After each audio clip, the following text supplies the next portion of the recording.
Imagine a war where the enemy is only 50 yards away, but you might not see them for months. A war where the ground you stand on decides whether you live or die. This is trench warfare.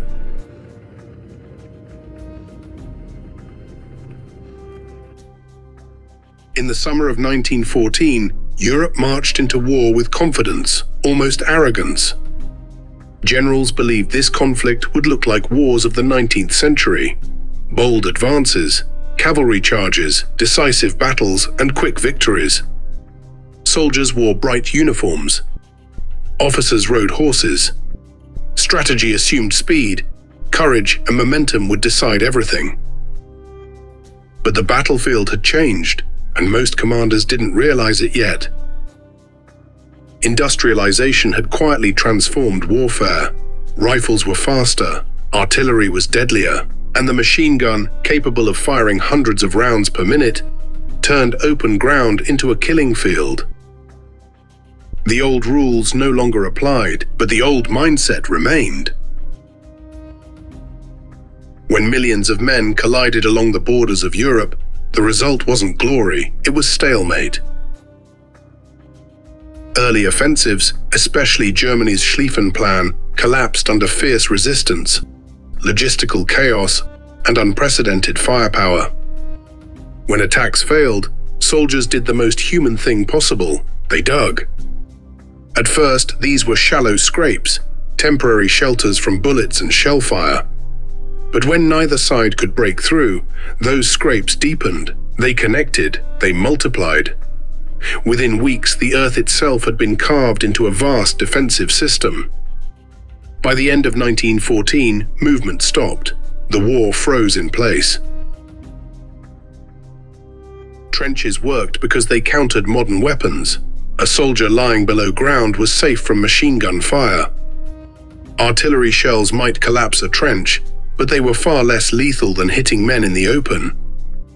Defense became dominant. But safety came at a terrible price. Trenches were narrow, muddy, infested, and claustrophobic. Rain turned them into canals. Corpses sometimes became part of the walls. Rats grew fat on the dead. Lice spread disease, and the smell of rot, waste, and decay never left. Men lived underground for weeks or months, knowing that at any moment a whistle could send them over the top into no man's land. Survival wasn't heroic, it was miserable. Contrary to popular belief, trenches weren't just single ditches. They were complex, layered systems. There was the frontline trench closest to the enemy. Behind it sat support trenches, and farther back, reserve trenches. These were connected by communication trenches, allowing movement without exposure. In front lay no man's land, a wasteland of craters, barbed wire, and shattered bodies. Crossing it meant near certain death. Artillery ruled the battlefield.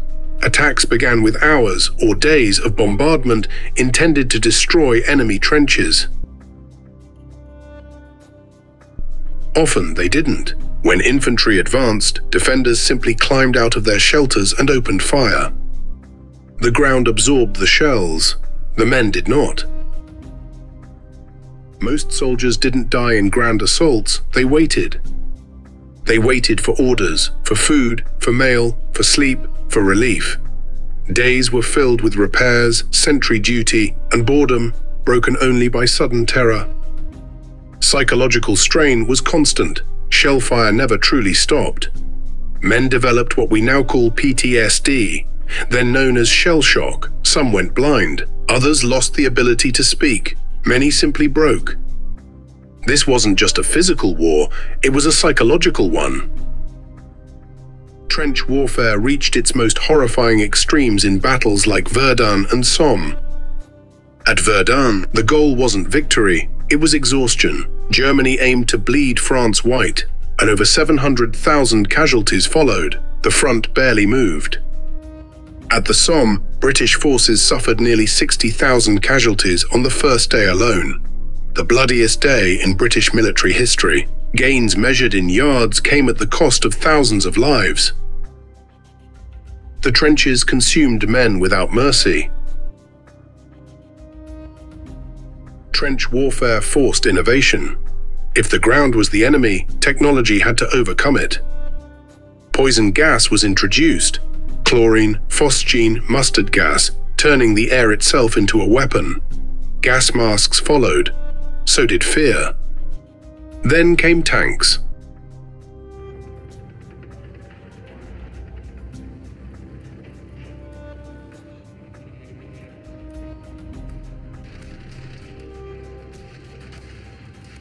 First used by Britain in 1916, they were slow, unreliable, and terrifying, but they could cross trenches, crush wire, and survive machine gun fire.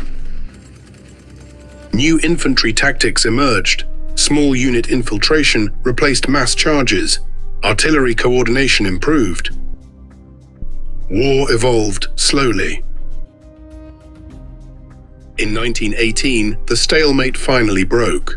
Coordinated offensives, fresh American troops, and improved tactics pushed the war back into motion. Trenches were abandoned almost as quickly as they had been dug. When the armistice of 11th November 1918 was signed, soldiers climbed out of the earth, not victorious but relieved. Trench warfare had reshaped military thinking forever. Never again would war be imagined as quick or glorious.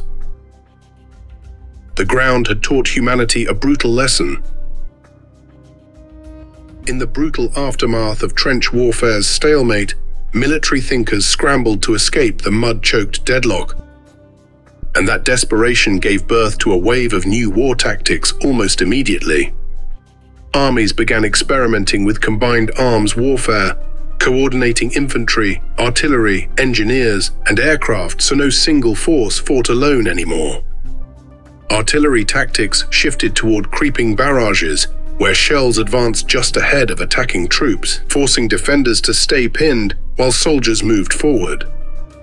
The widespread use of infiltration tactics followed, with small, fast-moving storm units slipping through weak points instead of charging headlong into machine gun fire. Tanks, initially unreliable metal beasts, were introduced to cross barbed wire and trenches, while air power evolved from simple reconnaissance into ground attack and bombing roles. Together, these innovations marked a psychological and tactical break from trench warfare, signaling the transition toward faster, more fluid, and far deadlier modern combat.